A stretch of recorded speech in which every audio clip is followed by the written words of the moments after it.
It's umomgtarot, and we're checking up. We're looking into you. We're sneaking a peek. Cross watchers, you're gonna love this. Oh God. And I'm having a look with the pre-Raphaelite tarot, seeing what comes up. We'll play it by ear. If anyone pops up, we'll look more into them. Hey, bada boom, bada bing. I don't know why I do that. I don't know why every time I start doing readings I sing or do something like that. That's, I don't know. Maybe that's me getting in tune. I start turning into a police auctioneer. Alright, here we go. Your first card. What's coming up? Oh, you like that? Nostalgia. Hey. See, I don't know what happened. Okay, so 6 of Cups. You're pulling on this, like, idea that you're living in the past. I'm sorry. That's not pleasant news to hear, but this card's in reverse, so I have to say it. It's got to be more of like a warning or an acknowledgement that, hey, you're focused on the past. You're living in the past, bruh. You hung up on some clown from the 60s, man. But let's acknowledge that to start. Oh, you guys are thinking about a breakup. Oh no. You guys thinking about a breakup. Have some grace for your fellow sign. Okay, have some grace, because Cups, the feels are in, and we're thinking about the past, and we're thinking about a breakup. But that doesn't mean you're down and out or depressed or anything. Let's see what this means. You're thinking about a breakup and how you feel. Maybe your feelings are aligning with how you felt in the breakup, and that's why you're being triggered. And that's not cute. That's not cute, okay? It's a spiritual lesson, though. Oh my God. Look at you guys. Who do you think you are? Wheel of Fortune showing up in your reading. Changing the tides. Turning the tides. It's everything you could hope for. I was hoping that we weren't going to go in a direction of like, oh God, now we're going to talk about the ex and like, But I feel like this is acknowledgement of thinking about the past a lot. Thinking about that breakup and how much things have changed since, which is not a bad thing. There may be things in this week that, remind you of the past. There may be triggers. There may be tests. There may be things that are recurring situations that you'll be tested with, and you'll react differently than you would have reacted in the past. And that's hey, that's a eureka moment. No? That's a moment where you're like, oh, look at me. Look at me. I've grown up a lot. I've changed. I'm different now. Things are different now. I'm better. Possibly better than everyone.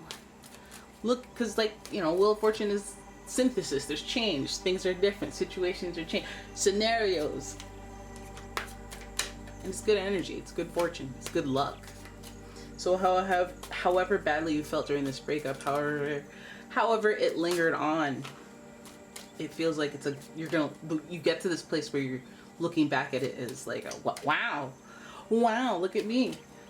And that feels good. And that's good. And that's good for you. Right, we just checking in, seeing how you're doing. You guys are going to experience this wave, this turning of the tides as it relates to your past relationships. For some of you, that means your ex who cheated on you cheats on the person that they're with, or whoever, some type of karmic synthesis. Or it means before you were sad, you were single, and now they're sad and they're single and you're happy, and you're like some turning of the tides.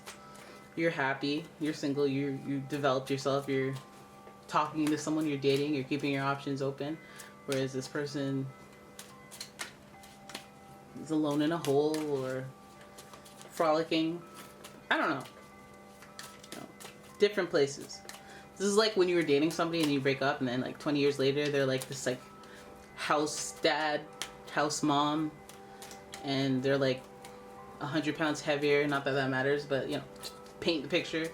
And they have the slum house, and if they own a house, that's great. And you're Rihanna. You became Rihanna. Like, that's crazy. The tide has changed.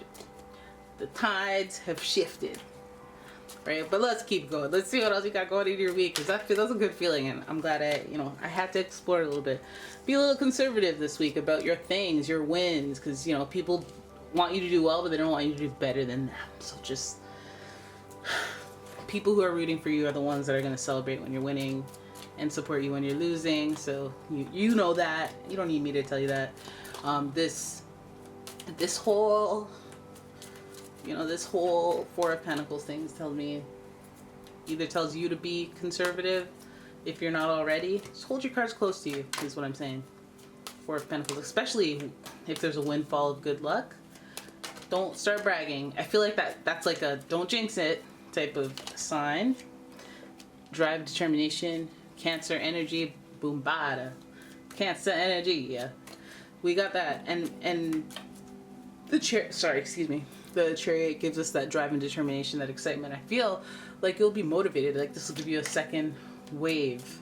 Gives you a little excitement. I don't feel like it should fuel everything every ambition you've ever gone after. But I feel like it may keeping your cards closer to you means you don't have to explain as much, means you don't have to exert as much energy, and you can focus on what it is you're trying to do. And also, that is also a warning, not even a warning, just insight to focus on the goal. Remember why you're doing it. Because you can be like, I don't know, I don't want to do this because I don't like that and this, and they don't like that and that and this. I don't like the color. I don't like the overall vibe. It's like, no, you're there to make money and go home. And that's it. And that's it. But yeah, there's drive and determination here. Hold your cards close to you, as well as maybe hold on to your money. Maybe hold on to your money. If somebody's like, hey, I got a really good idea. Just be like, If you win $500 in the lottery, you're like, let me just blow it in Vegas. It's like, maybe hold on to that. You never know you never know. Your TV might break down. Hold it, keep it close to you. So the Ten of Cups is there. Good. I like it. We're ultimately readjusting to our goal. That's what it seems like. Like you're more on track because you realized at some point that you really, energy is a subtle thing. Even if you spend a lot of time and you're like on live streams and you're on them all the time, you're letting that energy into your life. And all energy, you can only focus on like one thing at a time. So are you focused on things that help you with your goal, or things that are just random and sometimes toxic, like true crime and all that?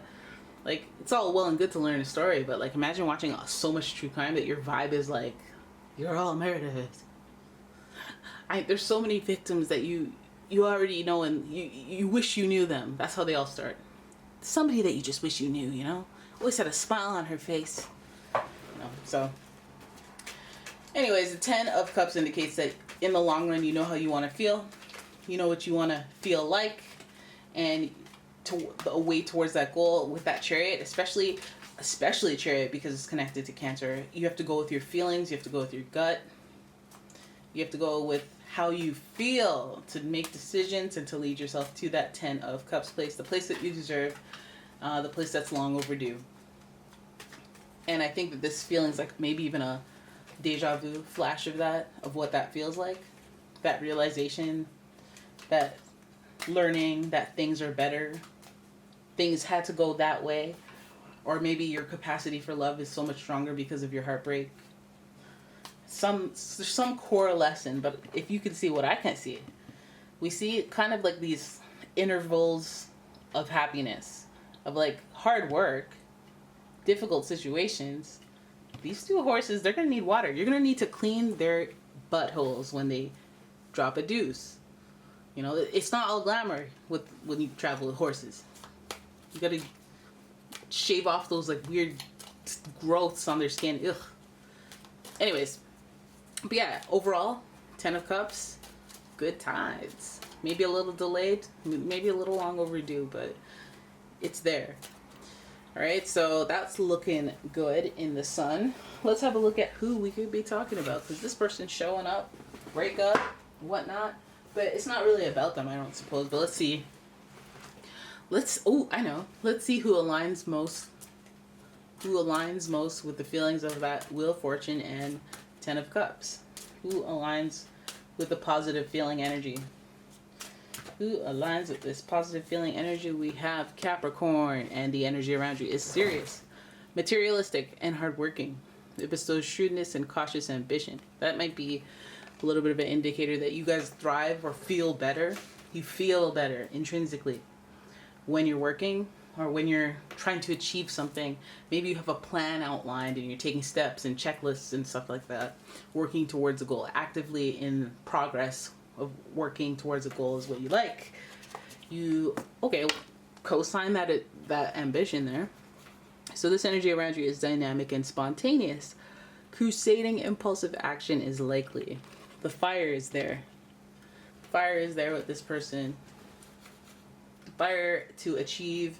Maybe a person that has admirable work ethic and organization skills, team building, leader, innovative ideas, but also sensitive. Maybe they're eccentric in that Cancer-like way where they're creative and they can paint their feelings. This energy is emotional, sensitive, caring, and loving. It may concern family, a mother, or a child. We got paternal energy with Capricorn. We have maternal energy with Cancer, feminine energy with Cancer. And Aries, I always say that Aries is like that last born, not firstborn, but the last one. Or only child. A little bit of that only child syndrome. But yeah. Aries reactive, Cancer sensitive. So this is emotionally driven person who's ambitious and has somewhat of a vision, but mostly the work ethic and the structure, willpower, the discipline to craft their goals. That's something that you may find admirable, some energy that you may attract when you're in alignment with, you know, the Wheel of Fortune and the Ten of Cups.